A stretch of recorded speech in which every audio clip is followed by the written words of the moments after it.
Beka Nefer, soyez encore les bienvenus, chers internautes, chers étudiants de l'Académie de la culture noire, chers membres du Père M. Teuti ou Père M. Ankh M. Teuti ou les sanctuaires de Teuti. Nous vous remercions de toujours être avec nous. Aujourd'hui, l'Académie de la culture noire est encore avec vous dans une émission présentée par les NEB de l'Académie de la culture noire kémétique, NEB Kikela Wamazulu Koufri Motepatumra. Et nous avons comme invité notre héros Ra Nefer Kakutsi Necher. Aujourd'hui, dans une émission qui est une réflexion, le titre, comme vous pouvez le voir, est une révision et discussion du modèle économique, social, juridique et éducatif dominant occidental contre le modèle culturel noir kéméti. La motivation qui, derrière cette émission, va lui penser la parole d'introduction à notre Internet est la suivante. Nous avons tous, depuis la fin, disons, depuis la fin de la colonisation, été associé à un modèle d'éducation, un modèle de pensée, de projection mentale, de structuration occidentale. Un modèle que nous avons toujours, d'une manière ou d'une autre, nous avons appris à définir comme un modèle dominant ou encore pire, ou disons, encore fort, un modèle qui a des succès. Il y a un modèle qui a des succès, un modèle qui domine les autres par son intelligence, par sa supériorité intellectuelle, par sa supériorité dans la capacité de résoudre les problèmes et arriver au succès. Aujourd'hui, disons, la fin de colonisation, qui ont commencé autour des fin des années 50 jusqu'aux années 60, pour le cas du Royaume-Congo, nous parlerons des années 60. Jusqu'aujourd'hui, nous sommes en 2018. Nous allons aujourd'hui essayer de revoir cette conception des pensées, voir ces modèles de succès, les succès définis par le monde occidental.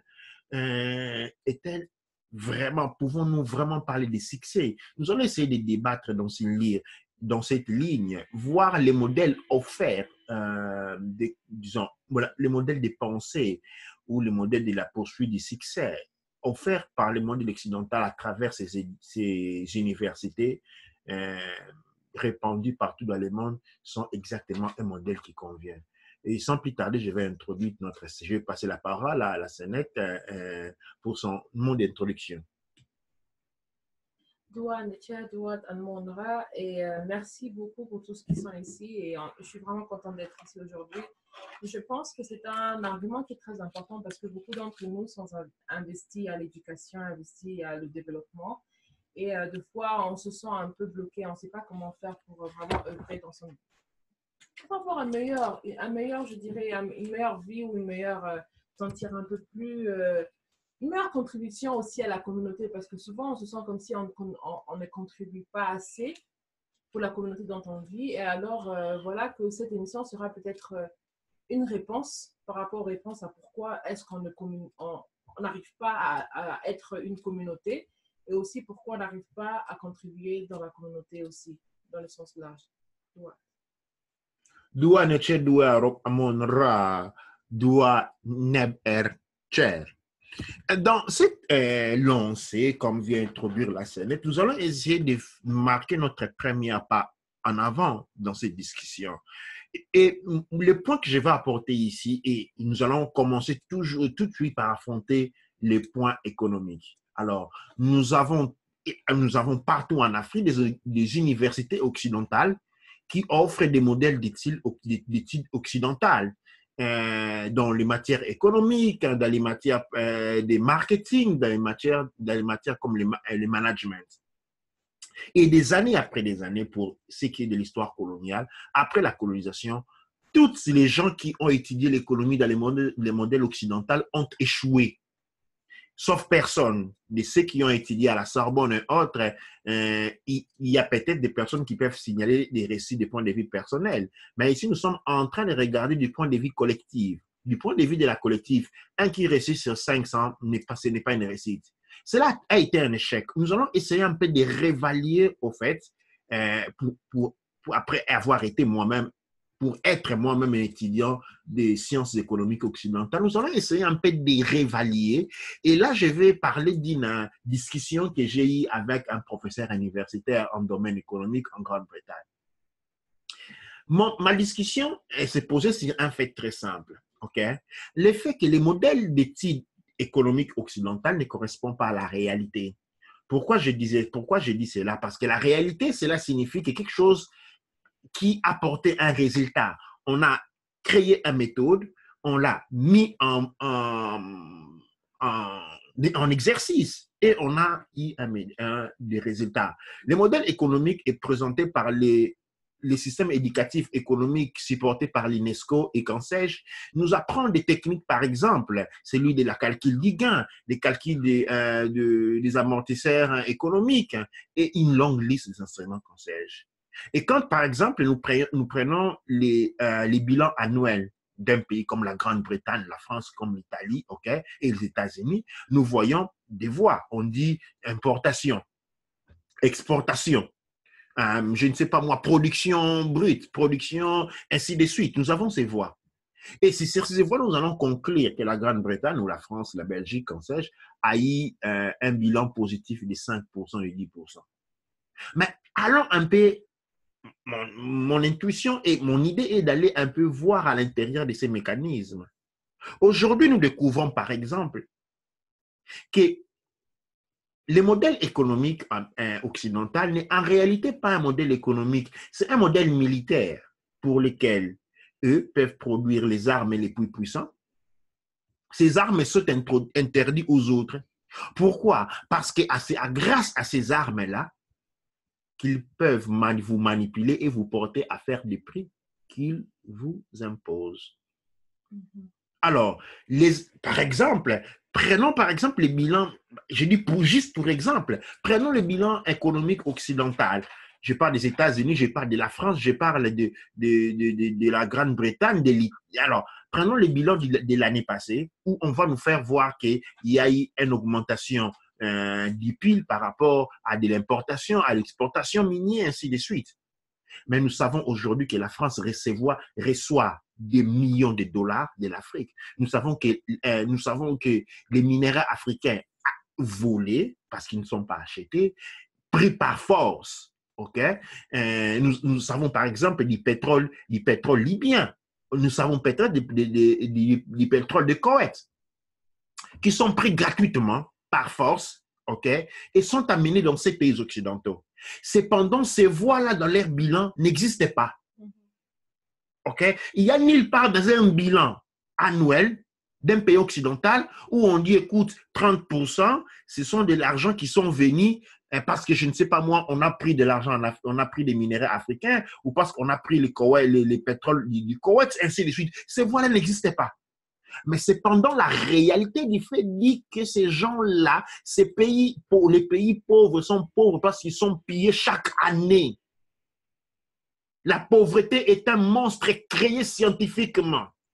Mais dans ces bilans, ces voies-là n'existaient pas. On nous parle des imports, d'exports. Et c'est sur ces bases de données que nous sommes attirés par l'instruction occidentale. Alors, mon point devant les professeurs universitaires est lequel qui est votre éducation commençons sur le plan économique, est une fausse éducation. Parce qu'elle raconte des histoires à dormir debout. Elle raconte des histoires qui n'ont jamais été prouvées, comprouvées. Si aujourd'hui, un pays comme la France devait se priver de l'argent gratuit qu'il se prend de l'Afrique, eh bien, la France ferait faillite avec tous ces grands économistes. Si un grand pays comme les États-Unis devait ramener toute son armée dans son pays et faire son business comme tout le monde, comme tous les petits pays le font, eh bien, ils vont faire faillite. Ils ont besoin d'utiliser la force. Ils ont besoin d'aller prendre, ou la nécessité d'aller prendre ce qui ne leur appartient pas. Mais le problème est qu'au niveau de l'éducation, cela n'est pas écrit. Alors, du point de vue d'un étudiant américain, je me mets à la place d'un étudiant britannique, français, c'est normal, il ne va pas lui apprendre ça à l'école. Mais quand il va aller travailler sur les lieux de travail, c'est à ce moment-là qu'on va lui apprendre ça. Voilà, les règles non écrites. Les règles non écrites. C'est à ce moment-là qu'il va apprendre tout ce qu'il a appris à l'école ne sert à rien. C'était juste pour lui donner ces brevets-là. Arrivé sur le terrain, il doit comprendre qu'il faut manipuler les pays pauvres. Il faut, non pas les pays pauvres, parce que les pays pauvres en réalité sont les pays riches. Il faut manipuler les pays qui démontrent une certaine faiblesse, spécialement du point de vue culturel. Et pour les voler tout ce qu'ils ont, et mais quand les choses qui ont été volées sont ramenées au niveau de ces pays, eh bien, ils ne sont pas signalés comme bien volés. On les transforme et on les voit comme importation, exportation, je ne sais pas moi, pourcentage de spéculation, ainsi de suite. Mais le problème, c'est les pays culturellement faibles qui l'ont. Parce qu'ils ont envoyé leurs enfants aller étudier en Europe en pensant qu'avec l'idée derrière la tête qu'ils vont aller apprendre, ils seront à mesure de faire ce que les autres ont fait dans leur pays parce qu'ils ont étudié dans les mêmes universités. Le problème est que ces gens-là, en venant sur le terrain, se rendent compte qu'ils ne peuvent pas appliquer ce qu'ils ont appris à l'école, c'est simplement inapplicable. Et mais comme on a grandi dans un milieu où on est privilégié, on a été habitué au privilège, et voilà que la corruption est à l'angle de la rue. Avant la corruption, on devient voleur, parce qu'en réalité, on est corrompu.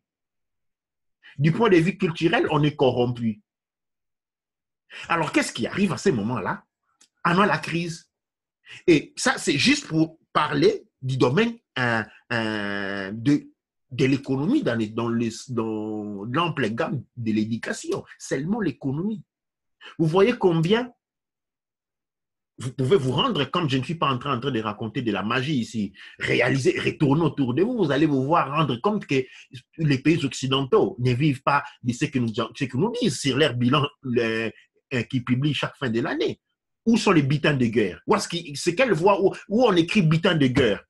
Où on écrit l'affaire mafieux du franc CFA français en Afrique? Où est-ce que c'est pas reporté? Mais cet argent se trouve là, sous une autre voie. Et nous devons comprendre que nous trouvons, cela n'est pas un problème pour eux parce qu'ils fonctionnent comme ça. Je n'ai rien à voir avec la France, l'Italie, mais c'est du côté chez nous les Noirs. Nous qui allons nous faire éduquer dans ce système. En fait, c'est une corruption parce qu'à la fin de la journée, le système que nous allons apprendre est un système inapplicable parce qu'il n'a jamais été utilisé. Les pays occidentaux se sont développés non grâce aux études économiques, mais grâce à l'esclavage, à la colonisation et puis aux guerres. Leur modèle économique est basé sur l'armement. Là, pour me reposer un peu, pour ne pas trop chauffer, je vais passer la parole à notre scénette pour compléter et pour continuer dans l'idée. C'était vraiment un échauffement. On allait directement dans l'argument et là, il faisait chaud. Alors, c'est ça qui est très important comme on a compris, c'est par rapport à... Et quand il parlait, au fait, je voulais ajouter quelque chose avant de continuer, c'était aussi le fait que ça, quand on comprend bien ce qui est en train de se passer, on comprend qu'il y a un problème dans la règle de la compétition. En fait, moi, quand j'étais à l'université, on a étudié ce qu'on appelle la compétition. Alors, on montre comment chaque pays doit bien sûr avoir une compétition avec l'autre, mais la compétition elle doit être juste et elle doit aussi valoir avec les pays qui sont inclus dans la problématique. Alors, qu'est-ce qui se passe? Il se passe que, il s'avère que quand un pays africain, par exemple, entre dans la règle de la compétition, lui, il entre en disant que oui, moi, je viens et j'apporte ça et ça et ça et ça. Le problème est que la règle de la compétition elle-même, elle est née en Europe. Le papier utilisé pour signer, il a été développé en Europe. Le stylo utilisé en même temps. Et quand on parle aussi du montant qu'on va payer, c'est déterminé par souvent le dollar ou l'euro, qui ne sont pas des monnaies qu'on utilise en Afrique. Et aussi, quand on va faire la négociation, les termes utilisés dans la négociation sont des termes qui ont aussi été établis ailleurs.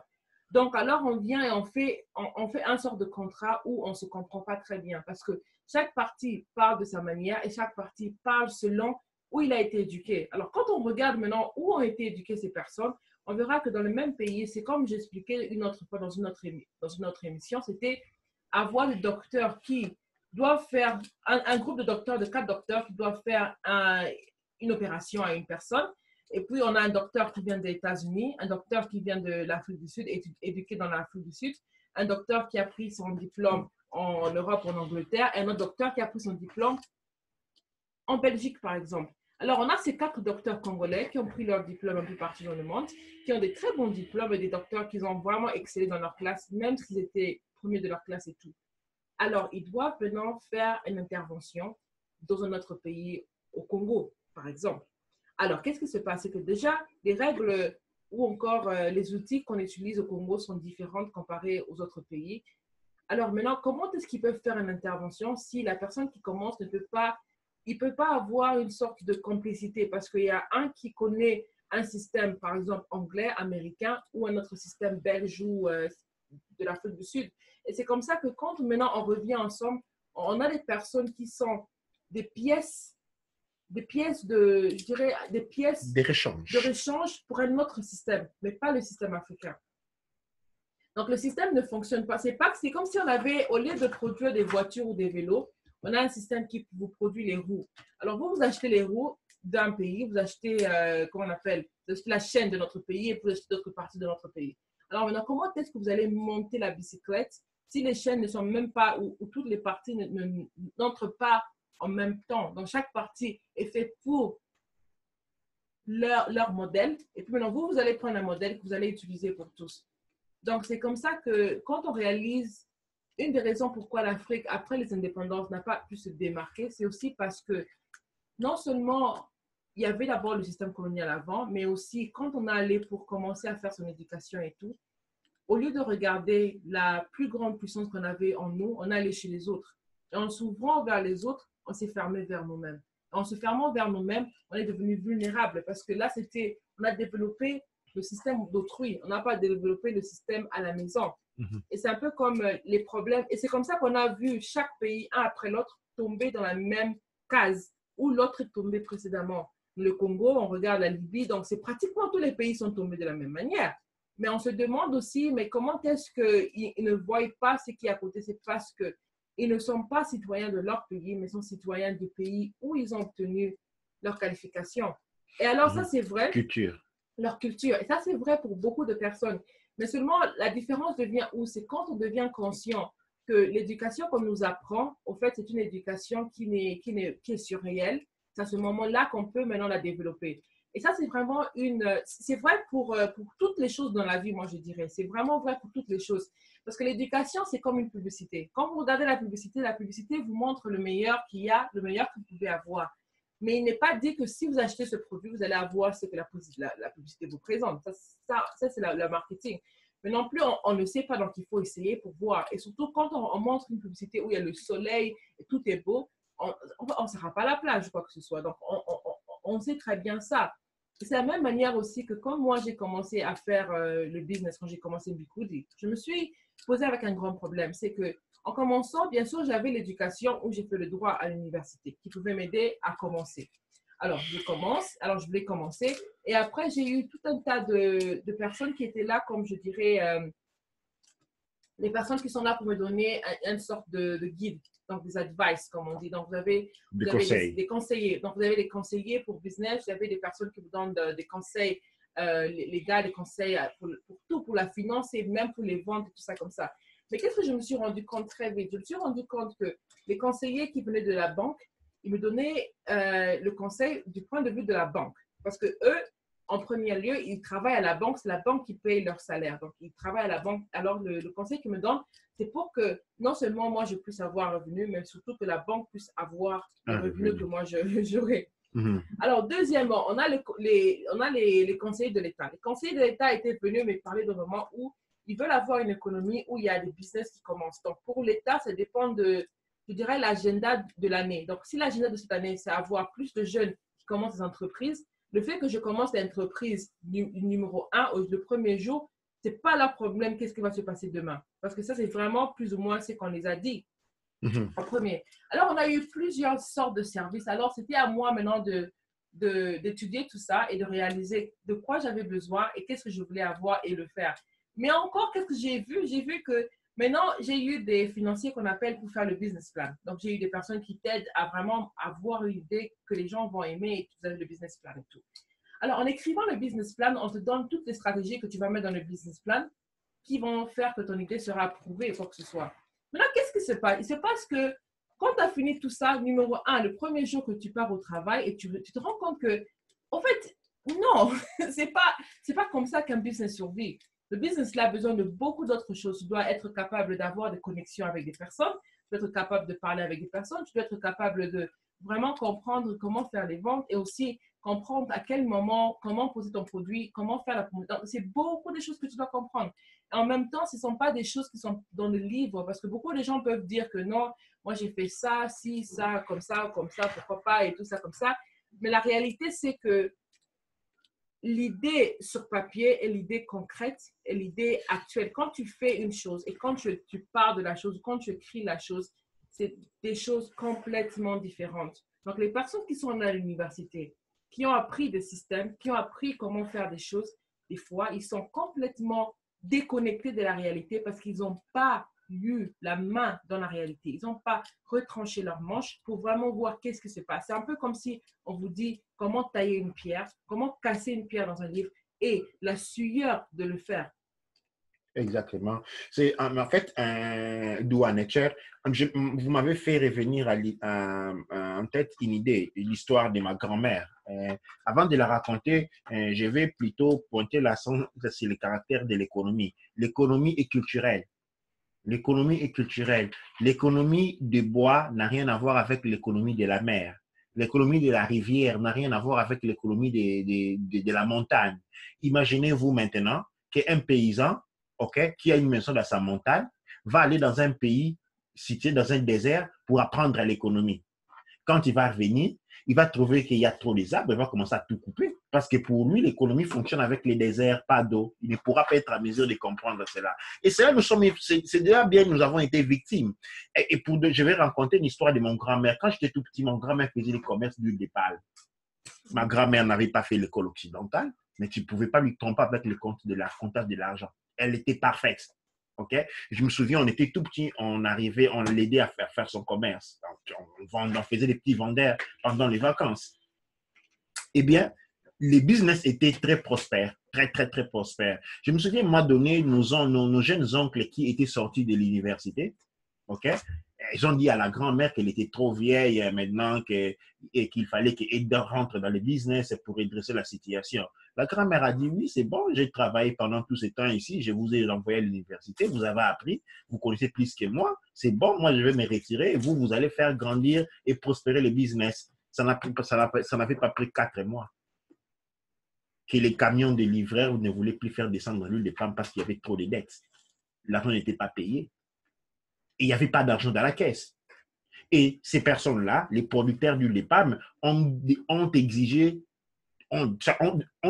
pour pouvoir accorder au business un crédit d'huile de palme avec des conditions, comme condition payée après. Ils avaient exigé une seule chose, que tous les gérants soient renvoyés, que la grand-mère puisse rentrer au travail. Wow. Et la grand-mère, on a dit mettre tous les oncles avec l'air diplôme de côté.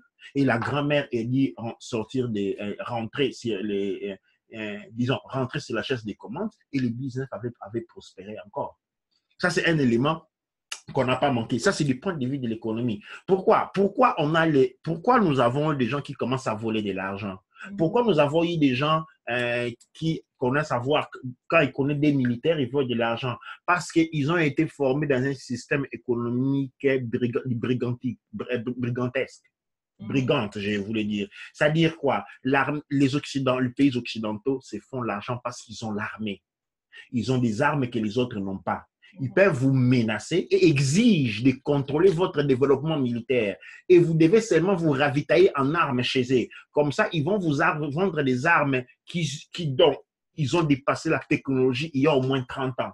De la manière à s'assurer, quand vous avez produit comme les tableaux nous indiquent, quand ils ont besoin de diamants, en fait, quand vous ne voulez pas, on pointe les armes sur vous. Alors, quand je parle d'armes, vous devez bien me comprendre, parce qu'il y a quelque chose que nous n'avons pas commis en Afrique. Ça, c'est l'histoire, par exemple, du grand pays Zaïre. Donc, je ferai une émission spéciale sur cela. toute la vie du président Mobutu. Ce pays a été victime de la plus grande guerre économique jamais. La plus grande guerre économique jamais. Et vous avez vu, la guerre économique a été appliquée à la Grèce. La Grèce est tombée dans moins de 5 ans. La guerre économique a été appliquée en Italie, en Chypre. Ces pays sont en train de tomber après 5, 7 ans. Et la guerre économique au Zaïre a duré 35 ans avant que les pays tombent. Nous allons développer cela dans un sujet bien particulier. Mais ici, rentrons sur le fait que pourquoi, en fait, quand quelqu'un est nommé, il a étudié en Occident, il vient en Europe, il devient un voleur, il commence à être arrogant sur les autres. Pourquoi? Parce que c'est le modèle économique. Il est basé sur l'arrogance. Il est basé sur un peu de l'hypocrite en mettant des dates que, écoute, c'est ça, importation, exportation, mais à la base, il faut aller prendre ce qui appartient aux autres. C'est comme ça que votre directeur général va saisir vos salaires et se taper une deuxième femme. C'est comme ça la tendance et c'est lui de vous faire travailler. Quand vous avez une société, de faire travailler vos travailleurs le plus possible, l'air payant le moins possible et vous qui travaillez le moins possible, vous vous retrouvez avec 4, 5 villas, 10 voitures, 9 femmes, ainsi de suite. Mais ce modèle-là ne s'arrête pas seulement sur le point économique. Faisons un pas, durant mon discours avec les professeurs dans les camps juridiques, par exemple. Je vais seulement flasher quelques dates. Première guerre mondiale, qui l'a causée? Qui l'a combattu? Combien de morts? Deuxième guerre mondiale, qui l'a causée? Qui l'a combattu? Combien de morts? La guerre du Vietnam. La guerre du Koweït. 1, 2. La guerre de la Libye, de la Syrie. L'apartheid, la colonisation, l'esclavage. Et c'est chez les gens qui ont fait tout ça que nous allons étudier les droits. Répondez-moi. Répondez-moi. C'est ces gens qui ont fait tout ça là que nous allons apprendre les droits. Mais les droits de faire quoi? D'abuser des autres, bien entendu. C'est pourquoi pourquoi ils ont un système juridique où on dit, où on jure sur Dieu en rentrant dans les tribunaux, et puis on fait la loi de la taillon, œil pour œil, dent pour dent, parce que les pardons, ça n'existe pas sur le point légal. Non, puis ça n'existait pas. Tu m'as fait glisser par erreur, eh bien tu payes. Tu m'as fait glisser par erreur, tu donnes tes excuses bien, mais ça vient avec l'argent. L'important, c'est que tu m'as fait glisser. L'important, c'est que tu m'as fait glisser. Ou a-t-on déjà pratiqué cette loi selon laquelle on te donne une baffe sur la joue gauche, tu donnes la joue droite? Ils ne l'ont jamais pratiqué. Ça, c'est la loi des esclaves. C'est seulement les esclaves qui donnent l'autre joue. Les maîtres, lui, quand vous seulement désobéissez à ses ordres, c'est même pas que vous tapez sur la joue gauche. Non, non, vous désobéissez à un ordre impératif, mais c'est la mort. On va vous tabasser jusqu'à la mort, il n'y a pas de pardon. Et c'est là où nous allons étudier. Mais allons encore un peu plus loin, rentrons dans la médecine. Faites un peu de recherches pour savoir comment la médecine occidentale s'est développée. Aux États-Unis, partout, avec des expérimentations génétiques conduites sur les hommes et spécialement sur les Noirs, confèrent les marchés et les plus grands marchés aujourd'hui des organes des Noirs. Et ce sont ces gens-là. Un tour d'horizon que j'ai fait dans l'économie, en matière de justice, des droits. C'est comme ça que tout le monde aujourd'hui se lamente de la CPI. CPI, on arrête ceci, on arrête Jean-Pierre Mbemba, on arrête Bokassa, on arrête tout ça. Et tous ces grands mafieux occidentaux que nous connaissons dans les films et autres, tous ces grands mafieux, la CPI ne les poursuit jamais.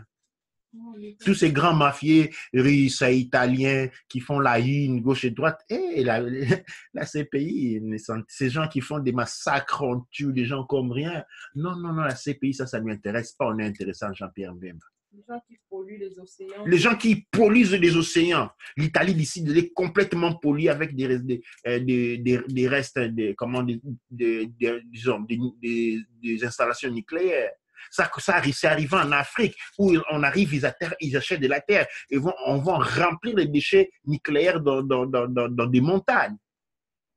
Ces gens-là, la CPI, ça ne les intéresse pas parce que la CPI est raciste. C'est toujours une question de la couleur de peau. Quand tu es blanc, tu n'es pas poursuivi.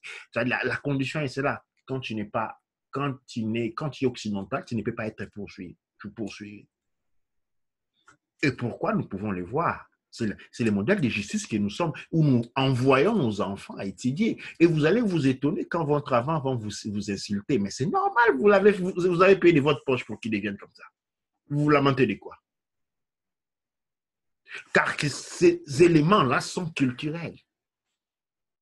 Mais c'est vrai que tu touches aussi une autre chose, c'est que c'est l'enfant qui vient et qui insulte les parents. Pourquoi l'enfant insulte les parents? C'est parce que quand l'enfant, il apprend quelque chose et il se rend compte qu'au fait, en allant à l'école, on lui apprend beaucoup de choses et après, il vient et il dit, maman, tu savais que ça, tu dis non, je ne sais pas. Maman, tu savais que les animaux, ils se recouplent à tel moment, ils font comme ça à tel moment. Est-ce que tu as déjà entendu parler de tel animal, tel animal, tel animal? Non. Alors, ça devient plus grave et c'est normal qu'au fur et à mesure que le temps passe, l'enfant se rend compte qu'effectivement, il est plus intelligent que les parents. Pourquoi? Parce que c'est ce que l'école lui a fait sentir. L'école lui a fait sentir que toi, tu es plus intelligent que ton parent. Alors, insulter les parents, ça ne devient pas un problème. Ça devient juste le fait que, bon, je suis plus intelligent et c'est normal que si je t'insulte, c'est pas que je t'insulte, mais c'est pas une insulte personnelle, mais c'est plutôt une insulte qui est à titre de ton niveau d'intelligence. Et c'est ça qui est difficile pour les parents de comprendre. Mais le point, c'est tout s'avère au moment où on accepte d'aller dans des systèmes qui ne nous aident pas ou ne complètent pas notre culture, ne complètent pas notre croissance. Et c'est comme ça qu'à la fin, on sera amené à recevoir des insultes. On sera amené à avoir des comportements qu'on ne va pas comprendre. Pourquoi? Parce qu'on a accepté ça au commencement. Douane, absolument. Il y a cet élément-là. Et je me souviens, j'ai une nièce qui est dans la même situation. Elle est envoyée à l'école pour aller apprendre. C'est-à-dire, chaque jour, les parents lui obligent d'aller à l'école pour aller apprendre. Quand elle est allée, elle a appris, elle revient. Et puis, on va lui dire, non, ça, c'est pas bon, ce que tu as appris. Mais pourquoi j'y vais? Pourquoi j'y vais? C'est une question à laquelle nous devons répondre. Et je ne suis pas en train ici de dire, faire l'apologie du mal, parce que certains vont dire, écoute, nous dit, on ne doit plus être éduqué. Non, attention. L'éducation, elle est culturelle. Alors, quand on veut apprendre la technologie des autres, c'est une bonne chose. Quand on veut aller en Occident, le modèle occidental, apprendre, je ne sais pas moi, disons, les computers, on veut apprendre la mécanique, tout ce qui est technique, c'est une bonne chose, il faut aller. Parce que cette technologie, elles l'ont pris de chez nous. Elle a été développée. Mais nous devons comprendre que nous ne pouvons pas aller apprendre de l'économie des autres. Nous sommes un pays tropical, nous ne pouvons pas apprendre l'économie d'un pays où il fait froid. Il y a incompatibilité. Quand on va rentrer, qu'est-ce qu'on va dire aux gens?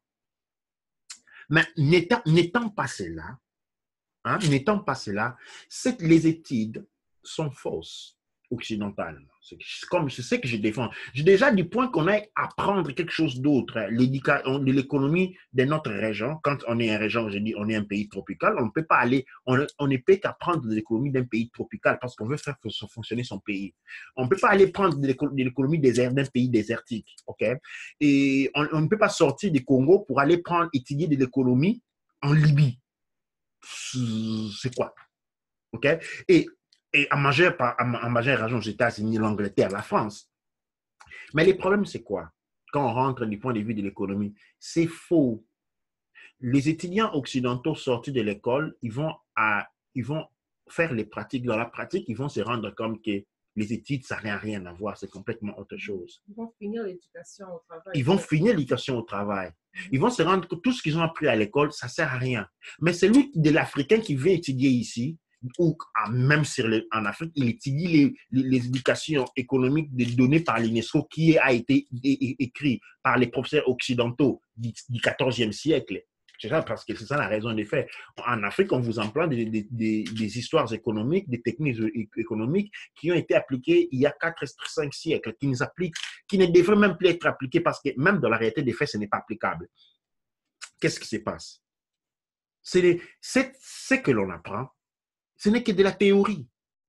Pratiquement, ça n'a jamais été fait parce qu'au XIVe siècle, il n'y a pas un seul bilan occidental où on écrit revenu de l'esclavage. Ça n'existait pas. Ou revenu du vol.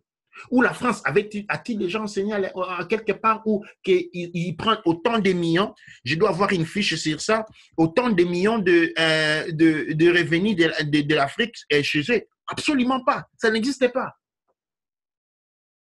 Tout cela n'existait pas. Alors, cela signifie que leur modèle d'enseignement est un enseignement faux. Et nous devons nous rendre compte de cela. Nous devons arrêter de donner de la responsabilité aux personnes, au président. La responsabilité, elle est cumulative parce que nous sommes tous dans cette ignorance. On ne peut pas accuser un ignorant d'ignorer quelque chose que nous-mêmes nous ignorons. C'est un fait. Et nous devons réaliser cette faiblesse-là. Nous pouvons étudier les technologies. Et là, je vois beaucoup de nos frères, beaucoup de mes frères et sœurs qui sont en train de dire dans la thématique « Allons en Afrique construire une école ». Vous allez enseigner quoi? Vous allez enseigner quoi? Vous allez enseigner la maladie qui nous a porté là où nous sommes aujourd'hui, c'est-à-dire une éducation occidentale. Allez-vous là apprendre des serpents à comment voler, parce que c'est ce que l'on fait. Allez-vous apprendre aux boucs à nager? Ou allez-vous apprendre aux poissons à voler ou à courir sur les sables? C'est cela où j'appelle l'éducation kamite. L'éducation, elle est culturelle. Et un exemple, c'est l'exemple de la contraposition entre, comme notre Sénat parlait ici, de la contraposition entre la compétition, compétition et comment je dis, la créativité. Le modèle occidental se développe sur le fonctionnement du cerveau gauche. Pour eux, évolution s'est fait par contraposition, c'est-à-dire, sur le plan économique, on appelle ça la compétitivité. C'est un modèle qui est incompatible dans le monde noir. Parce que le monde noir a déjà évolué, a déjà dépassé le niveau de la compétitivité et nous fonctionnons sur la créativité. Parce que la créativité est l'opposé de la compétitivité. Quand on est compétitif, on n'est pas créatif. C'est comme ça, dans la compétitivité, quand on voit quelqu'un, l'autre le dépasse, qu'est-ce qu'on fait? On va s'arranger pour lui voler son travail, confère l'Occident. On va s'arranger pour l'éliminer physiquement et prendre son travail, confère toutes les attitudes que les gens copient en Occident. À l'opposé, nous avons un modèle basé sur c'est-à-dire sur la créativité. Dans créativité, il n'y a pas de compétition. Il n'y a pas de compétition. Là encore, je vais raconter une petite histoire que vous connaissez tous sûrement, pour ceux qui ont grandi en Afrique. Quand j'étais petit, ma grand-mère m'envoyait toujours aller acheter les charbons. Donc, à Kinshasa, il y a les marchés qu'on appelle les Winza Gambela, les marchés de Gambela. Il y avait toute une ligne de mamans qui vendaient les charbons. Chaque maman avait son propre client. Alors, ma grand-mère me disait, écoute, va, prends les trucs pour les charbons, les conteneurs pour les charbons, va prendre les charbons chez maman Intel, maman Mafuta. J'arrivais là, maman Mafuta n'était pas là, ou elle était absente. Son voisin qui vendait les charbons comme elle, allait me dire, ah, ça c'est la cliente de maman Mafuta. Elle allait me recevoir, me donner les charbons, me servir sur la table de maman Mafuta avec les charbons de maman Mafuta, ok? Et prendre l'argent, mettre dans la caisse de maman Mafuta. Ou encore, si maman Mafuta n'était pas présente ce jour-là au marché, elle allait me donner son charbon, prendre l'argent, mais les jours après, quand maman Mafuta allait se présenter, elle allait lui donner son argent et lui demande de lui restituer les charbons qu'elle a donné à son client. Là, nous sommes dans la créativité, dans l'accompagnement, dans la vérité, dans l'équilibre. Et ce sont les éléments qui sont nécessaires pour avoir ce qu'on appelle la prospérité. Dans la compétitivité, il n'y a pas de prospérité. C'est ainsi que là, j'ai défini, par exemple, le modèle occidental. là j'arrive au thème, c'est les succès. Beaucoup vont en grande gueule, en grande bouche, hurler partout que le modèle occidental est un modèle de succès. Non, absolument pas. Absolument pas. Je suis complètement... La tradition kémétique que je représente me dit que ce n'est complètement faux. La condition pour être dans le succès, les succès, c'est la prospérité. Et quand on est dans les succès, on est dans les succès dans tous les domaines de la vie. On ne peut pas être dans les succès dans un et échouer dans l'autre. Non. Absolument pas. Tout comme vous allez à l'école. Quand vous avez échoué à la moitié des leçons, vous ne passez pas des classes. Vous avez réussi à la moitié, c'est bon, mais la moitié, vous avez échoué. Alors, cela vaut même dans les termes de la compétitivité. C'est-à-dire, dans les termes de la prospérité. Vous ne pouvez pas avoir d'argent et être toujours malade. Vous n'êtes pas prospère. Vous ne pouvez pas avoir de l'argent et chaque 3 ans, un cousin, un enfant, un neveu meurt. Ça, ce n'est pas de la prospérité. Et quand on confère le monde occidental, on ne peut pas être de la prospérité quand on a plein d'argent, on a des ennemis partout qui veulent mettre des bombes chez soi. Ou on ne peut pas être de la prospérité quand on a plein de malades. Ceux qui vivent en Occident le savent. Allez voir les hôpitaux, c'est chaque jour qu'il y a des fils et des fils. Ça, ce n'est pas de la prospérité. Dans la prospérité, il n'y a pas de malades. Les hôpitaux ferment. Comme était le royaume noir. Il n'y avait pas des hôpitaux. Il y avait un médecin, un ganga. Il y avait un médecin qui était consultable chez lui parce que lui, il avait un autre travail. Parce que s'il devait vivre des malades, il allait mourir de faim. Parce que les malades, c'est quelque chose de très occasionnel. Même dans la médecine chinoise, c'est la même chose. Ouais. Même dans la médecine chinoise, c'est la même chose. C'est donc, si vous avez un docteur, le docteur, il est payé, auparavant, il était payé par rapport à la guérison de ses patients. Si les patients ne tombent pas malades, ils payent le docteur. Quand ils commencent à tomber malades tout le temps, alors c'est à ce moment-là qu'ils arrêtent de payer le docteur parce qu'il y a un problème. Absolument. Quand les gens tombent malades tout le temps, il y a un problème. Il y a un problème au niveau de la société. Il y a un déséquilibre. Et c'est là que nous voyons en Occident. Et donc, du point de vue de la prospérité, soit le monde africain, le monde noir, comme le monde occidental, ne sont pas prospères. Il n'y a pas de prospérité. Je suis désolé. Il n'y a pas de prospérité. La tradition kémétique nous apprend cela. La prospérité, c'est dans tous les domaines. On ne peut pas avoir beaucoup d'argent et être malade. On n'est pas prospère. Tout comme on ne peut pas être en bonne santé et ne pas avoir de quoi manger. Ça, ce n'est pas de la prospérité. Donc, le modèle occidental ne correspond pas à de la prospérité. Pourquoi je dis cela? Je dis cela pas dans un sens de critique négative, mais dans un sens de critique constructive. Nous devons construire des modèles équilibrés et dans le monde noir, nous en avons un, nous devons seulement nous les réapproprier. C'est le modèle, les autres doivent la construire, c'est vrai. Le monde occidental doit arriver à un modèle d'équilibre. L'équilibre dans la prospérité. Le monde asiatique doit arriver dans un monde d'équilibre de la prospérité. Là, on n'est pas porté à aller tuer les autres pour prendre ce qu'il leur dit. On n'est pas obligé d'aller chasser les autres de leur terre, comme la Chine est en train de le faire aujourd'hui. On ne doit pas mettre les gens, les autres en esclavage pour avoir de la prospérité comme le monde arabe est en train de le faire aujourd'hui avec le monde noir. Non, nous avons un exemple. L'Égypte antique a été pendant 7000 ans en prospérité sans jamais avoir envahi un seul autre pays.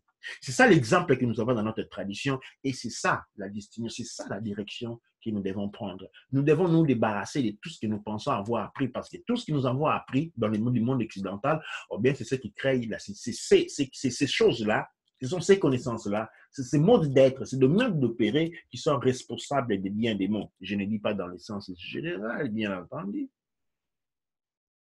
Là, je vais saluer mon ami, mon grand ami, mon aîné, professeur, docteur Désiré. Je ne dis pas dans le sens complexive, mais j'insiste sur certains domaines clés. 1, l'économie.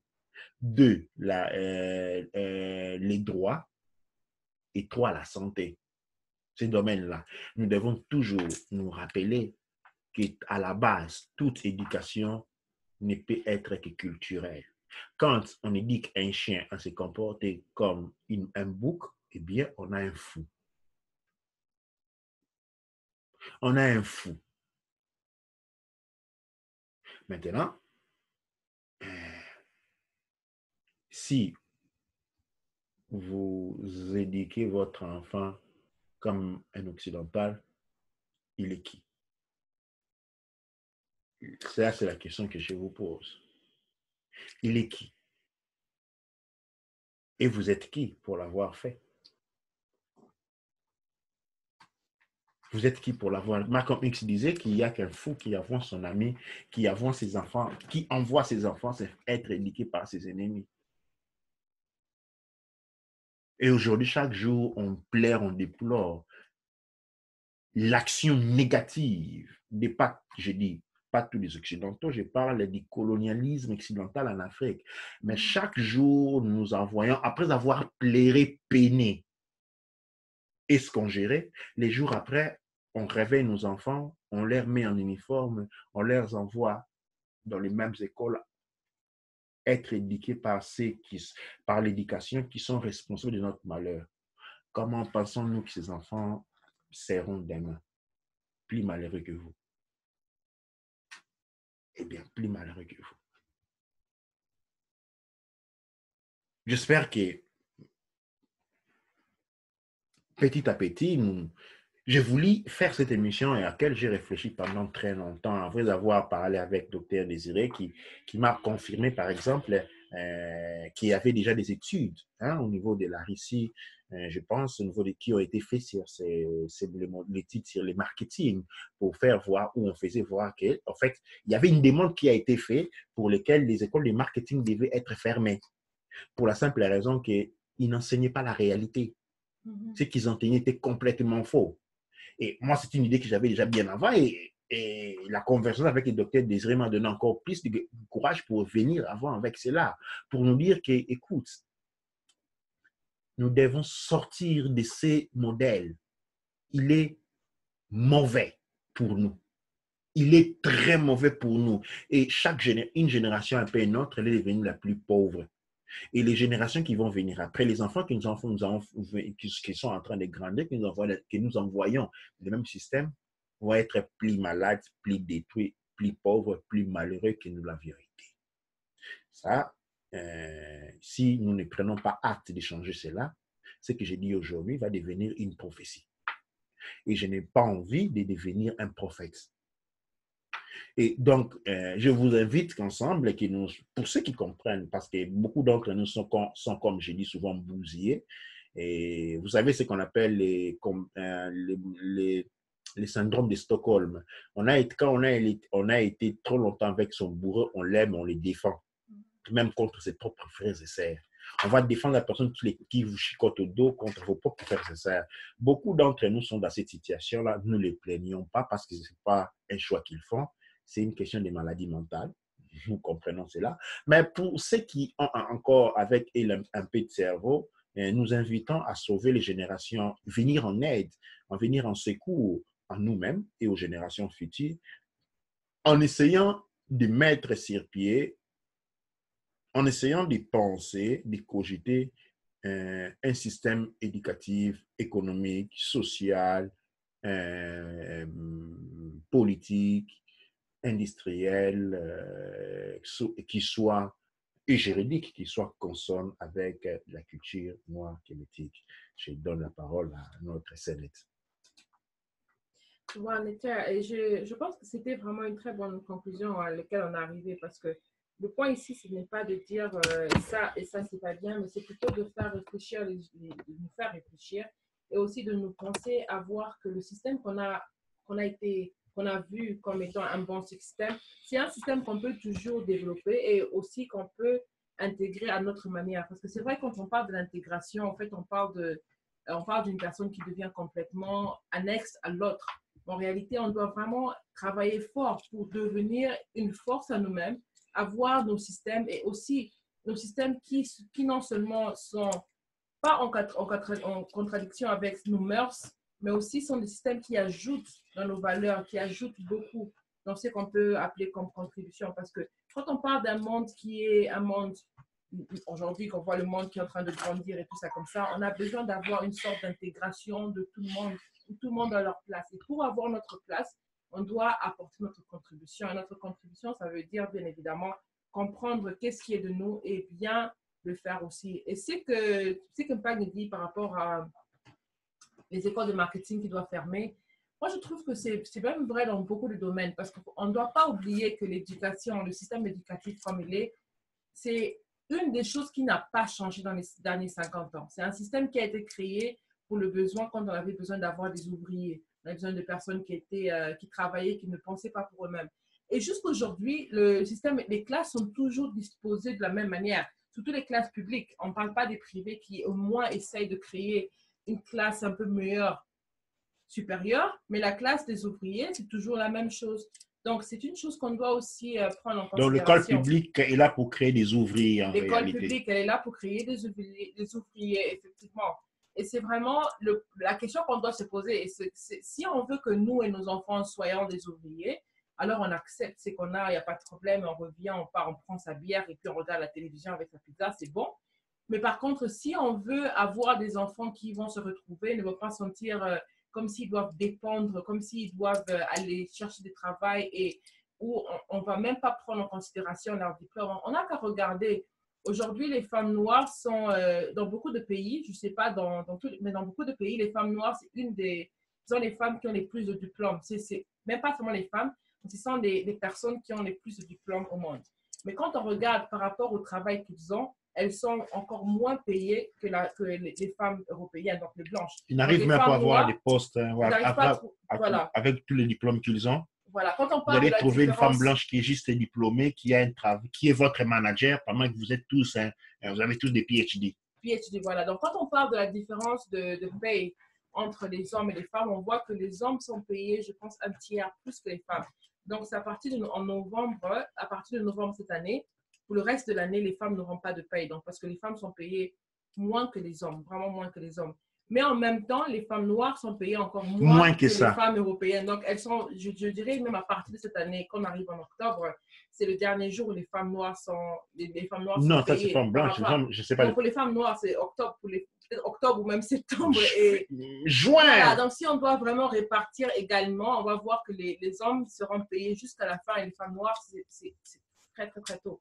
Et ça, c'est juste pour montrer, ça, c'est le problème que le système fait. Parce que si l'éducation, elle était ce qu'elle était auparavant, alors là, on n'aurait pas eu ce problème-là. Parce qu'il y avait une éducation où, et surtout avant même 2010, je me rappelle avant 2007, quand moi j'ai commencé mon étude de droit, alors la première semaine, le professeur a dit une blague qui s'est avérée vraie pour nous qui avons fini. Il a dit que cette année, c'est une année où on est sûr et certain que la majorité d'entre vous qui ont décidé de faire le droit n'auront pas de travail quand vous allez finir. Et c'était vrai. 4 ans, 5 ans plus tard, c'était vrai. Mais est-ce qu'on se rend compte qu'un professeur, il pouvait déjà voir ce qui se passait par rapport à où le monde est en train d'aller? Pourquoi? Eh bien évidemment, parce que le cours que tu es en train de faire, c'est un cours qui a été créé et qui était bien quand il était créé. Mais aujourd'hui, c'était plus. C'est un cours que si tu n'es pas avocat, tu ne peux pas l'utiliser pour apporter une participation dans une autre partie. Et c'est ça qui est très important à comprendre, c'est le fait que l'éducation des parents, l'éducation que vous avez reçue de vos parents, l'éducation que vous avez reçue de vos professeurs ou l'éducation financière ou quoi que ce soit que vous avez reçu aujourd'hui n'est pas assez. Il faut vraiment aller dans le monde et regarder la réalité parce qu'il y a seule la réalité, seules les expériences. On peut apprendre seulement des expériences. Tout ce qu'on vous dit, regardez vos enfants. Vous pouvez leur dire, lave tes assiettes, fais ça. Vous pouvez les gronder 24 heures sur 24. Ils vont toujours faire les mêmes bêtises jusqu'au jour où ils vont comprendre par quoi? Par expérience. Et c'est le moment où ils changent. C'est comme on dit en Afrique, on dit, si un enfant veut toucher le feu, des fois, il faut le laisser. Comme ça, quand il touche le feu, il va apprendre qu'on ne touche pas le feu. D'où Nature, quand c'est vraiment une moquerie et nous sommes devenus vraiment la rise dans le monde. Et là, avec tout le respect, je vais conclure avec un point et sur lequel peut-être nous ferons une émission plus tard. Mais je reconnais, je remercie, je suis vraiment gras au travail que docteur Mouyengue, docteur Mouyengue qui a reçu le prix Nobel, non? Pour le travail qu'il a fait, qu'il a accompli, pour la passion avec laquelle il fait son travail, pour sa présence. Mais soyons sérieux. qu'aujourd'hui, toute la communauté noire, et spécialement congolaise, soit concernée par les...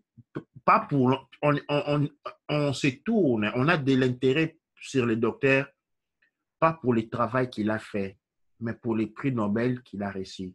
Alors, notre aîné, notre papa, il a reçu un prix Nobel donné par les mêmes gens qui sont responsables de la situation pour laquelle lui, il est allé réparer.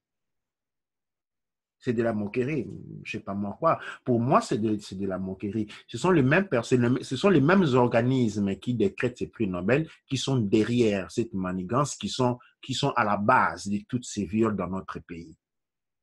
Comme je vous le dis, dans la République démocratique du Congo, il y a eu une guerre économique et financière menée contre le pouvoir Mobutu pendant 35 ans. Une fois maintenant, il fallait détruire ces pays, mais il y avait une présence qui était gênante. Et cette présence, ils ont attendu, ils ont dit attendre qu'il vieillisse, qu'il devienne malade pour l'abattre. Et une fois qu'il a été abattu, les chroniques nous disent qu'est-ce qui va arriver après. C'est la destruction de ces pays, de ces grands peuples qui n'avaient plus connu de guerre, ni de troubles, ni de haine pendant plus de 35 ans. Et aujourd'hui, nous arrivons à des viols pour lesquels quelqu'un qui aide va recevoir un prix Nobel de la part des personnes responsables de cette même situation. Et comme j'ai dit, je suis gras au travail que notre père, notre aîné, fait. En tout cas, c'est un Bantou authentique qui prend la responsabilité devant des situations, certes. Mais les prix Nobel, je suis un peu moins. Si c'était un prix Nobel donné, peut-être par le peuple congolais, ou un prix Nobel donné à lui par peut-être l'organisation africaine pour le reconnaître, oui, ça a du poids. Par les peuples congolais, ça a du poids. Mais donné par les mêmes organismes que nous savons tous sont derrière ces crimes. Vous voyez, nous sommes toujours dans la même roue où nous sommes joués, rejoués, contre-joués. OK? Vous savez, la nature des chiens. Les chiens, on les prend, on les tape. Et puis on lui donne un morceau de pain, il revient en mettant la caisse entre les pattes. Il oublie que 5 minutes avant le morceau de pain, c'est la même personne qui lui donne le morceau de pain qui est en train de le tabasser. Bon, à part cette virgule-là, je sors de là tout de suite. Je rentre dans le cadre de l'éducation toujours. Nous avons l'Académie de la culture noire qui donne une éducation et nous voulons apporter cette éducation au niveau des enfants. Nous voulons émettre des théories pas revisiter les théories économiques et métiques.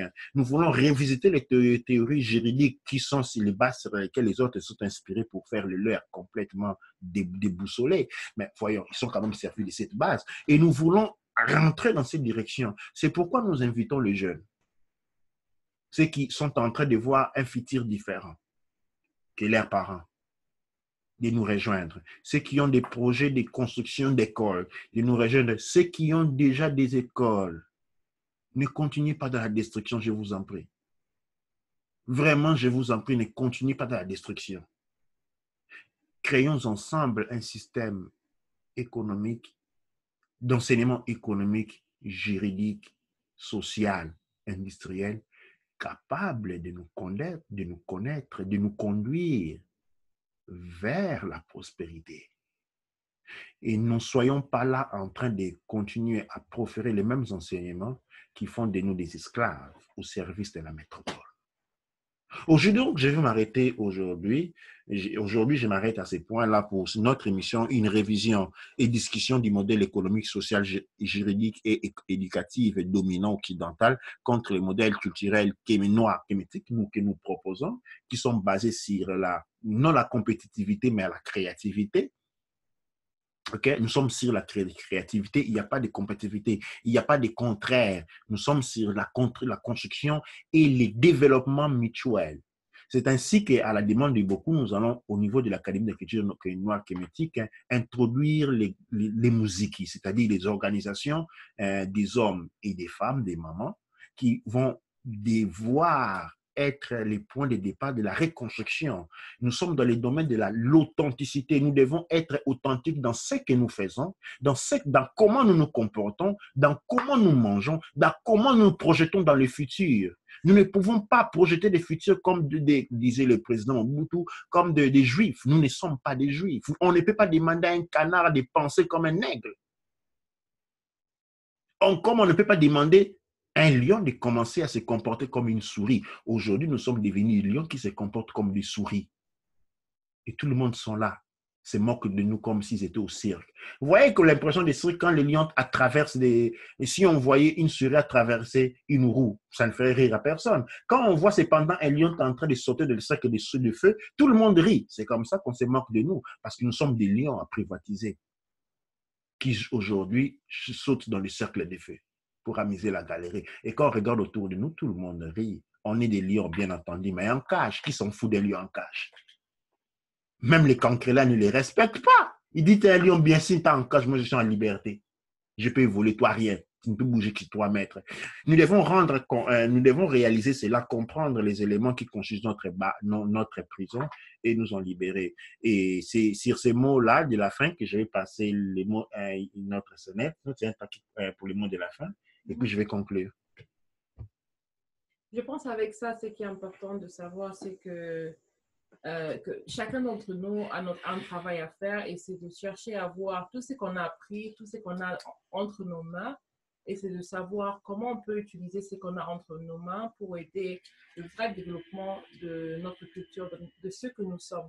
Et un développement de ce qu'on est, c'est pas un développement où on fait ce que les autres font, mais c'est essayer d'utiliser, d'être inspiré par ce que les autres ont fait et d'utiliser la créativité qui est interne pour créer quelque chose de similaire. Donc, ça veut dire que si on a créé, par exemple, un ordinateur ou un système Internet et tout ça comme ça, n'oublions pas que ce système a été créé non seulement par les militaires, il a été créé pour envoyer des missiles, pour faire l'espionnage et pour faire beaucoup de fins. Mais si maintenant on voulait créer une chose similaire, mais avec en partance vouloir avoir beaucoup de gens avec lesquels on peut se relier, avec qui on peut parler, on peut se connecter vraiment et vraiment partager de l'amour, ce sera quelque chose qui sera finement positif et qui n'aura pas de limite aussi. Et c'est comme ça que quand on regarde la roue, comme on dit, on ne peut jamais réinventer la roue, mais la roue a été diversifiée et elle a été recréée plusieurs fois.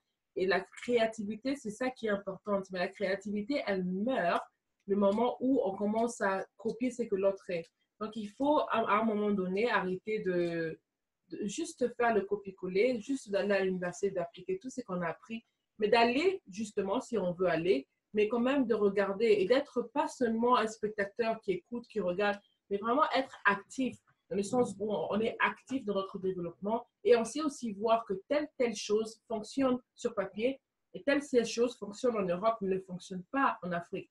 Et c'est de la même manière aussi, quand on regarde les services, on regarde de la manière où Tesco est disposé.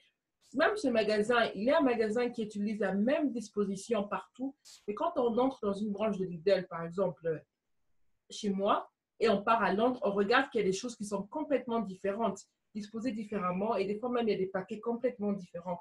Pourquoi? Simplement parce que chaque monde ou chaque peuple a leur réalité. Alors, on doit respecter notre réalité parce que quand on est ici, on respecte la réalité qui est ici. Mais si on veut être respecté, nous d'abord, nous qui devons commencer par respecter notre propre réalité, respecter notre univers, comment? Par la développer, en la développant, en étant ce qu'elle est, en acceptant ce qu'elle est, en la développant et en utilisant ce qu'elle est. Mais seulement, il ne faut pas avoir honte de ce qui est. Et c'est dans cela aussi, j'aimerais bien présenter, par exemple, les villages zoulous. Pour ceux qui ne savent pas, tapez sur Google les villages zoulous avec les décorations. Vous allez voir comment leurs villages sont devenus modernes, avec de très belles photos, de très belles... Ils ont vraiment inspiré beaucoup de développement et aussi inspiré beaucoup de personnes. Juste avec les couleurs qu'ils ont, c'est vraiment un espace où les enfants peuvent jouer, ils peuvent courir, ils peuvent vraiment bien s'amuser. Et ça, c'est très, très, très important. Et pour moi, j'aimerais vraiment finir avec ça et dire qu'en même moment où on essaye à développer plusieurs choses en même temps, mais on doit aussi rester fort sur nous-mêmes et aussi comprendre exactement ce qu'on veut faire, où on veut aller et si on est vraiment en train d'aller là où on devrait aller. Ouais. Dua necher, dua namon ra. Duate eruka nefer rakuti necher.